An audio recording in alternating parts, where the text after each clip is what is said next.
Admitting that you have a problem is the first steps into recovering from something. And for years, for 27 years solid, I have been addicted to sugar. And today I'm going to talk about how I'm going to get past that addiction and how I'm going to be implementing things that are sweet into my daily life. So, what's up? Welcome or welcome back to my channel. My name is Aisha. Welcome to Aisha's Life. All things me. We talk about lifestyle things over here. We do vlogs, we do health videos, we do weight loss videos, we do all the things that pertains to me becoming a better woman, wife, friend, mother, and sister. Ever since I was a kid, I have been obsessed with eating sugary things. My plan, my goal, and my mission in 2024 is to use alternatives to sweetened things. I'm already have been like, not even intentionally like purchasing sugarless honey. Like I just wanted that taste of honey in my oatmeal and my overnight oats. So I decided to use zero sugar honey. Now I don't know how healthy it is. I just know that it said it's zero sugar honey, and on the package itself it said diabetic approved or something like that. So I figured if it was good for the diabetics, it would be good for me as well in my health journey. So navigating, through my sugar addiction through life. Growing up, I told myself like, oh, this isn't gonna kill me. I can have this. That whole lie that you tell yourself, like, I can have it today. It's not gonna kill me. It's not gonna be the thing that kills me. But it's like, if you keep eating this way, if you keep being this way, yeah, it can kill you. Being overweight can kill you. So with me having that fear of dying because I ate something, and then sometimes in my head I would psych myself out and tell myself like, oh, there's poison on it. I don't know what that is, delusion maybe, but I would just be like, no, if I eat that I'll probably pass out or something. Like I would tell myself very insane things. But I had talked to my doctor one time and I asked her like, do you think that my insurance that I have would cover a dietitian?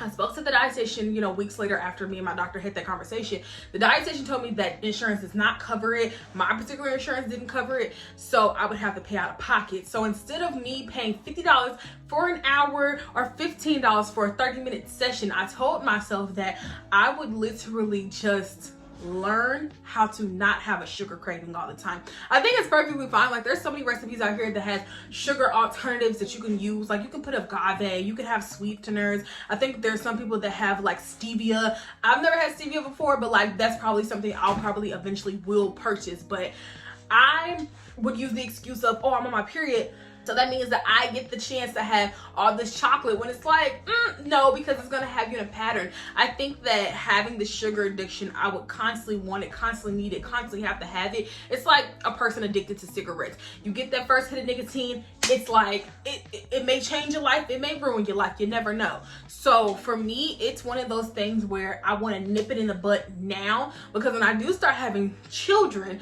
I don't want my kids to have this unhealthy relationship with food. I don't want them to think that, oh, I can't have this food group because of X, Y, and Z. I want my kids to be able to enjoy food, but understand, and I want myself also to understand that you can enjoy your favorites, but you can just alter it a little bit to enjoy it. So I will be implementing like healthy recipes over here to show you guys like how I plan on navigating through this sugar addiction, because it's clearly ongoing for me. But I say all this to say, so far I have been wanting, wishing, and hoping that it just stuck. Something stuck. Alternate day fasting has helped because I eat every other day, you know what I'm saying? And then Saturdays and Sundays I get to eat on both of those days because that's how my fast days allow me to eat. So I fast Mondays, Wednesdays, and Fridays. Today is Monday, January 1st. Happy New Year.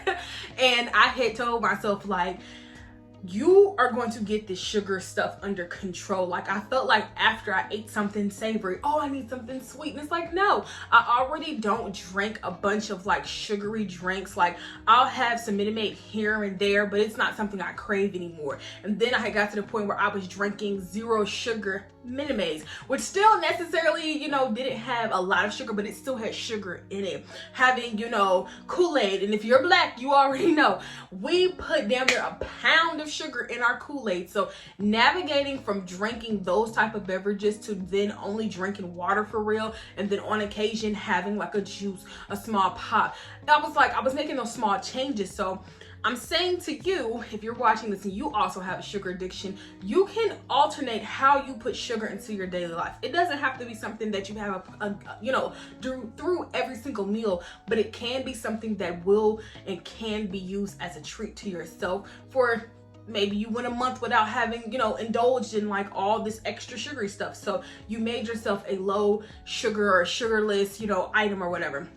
I grew up having, you know, peach cobbler, and I know my grandmother puts an unhealthy amount of sugars and like sweeteners inside of her peach cobbler, having, you know, all the snack cakes in the world that I can imagine. So navigating away from processed foods and learning how to cook and make myself treats that are actually like healthier for me, but that doesn't really push me back on my weight loss journey, on my alternate day fasting journey, because it's not healthy.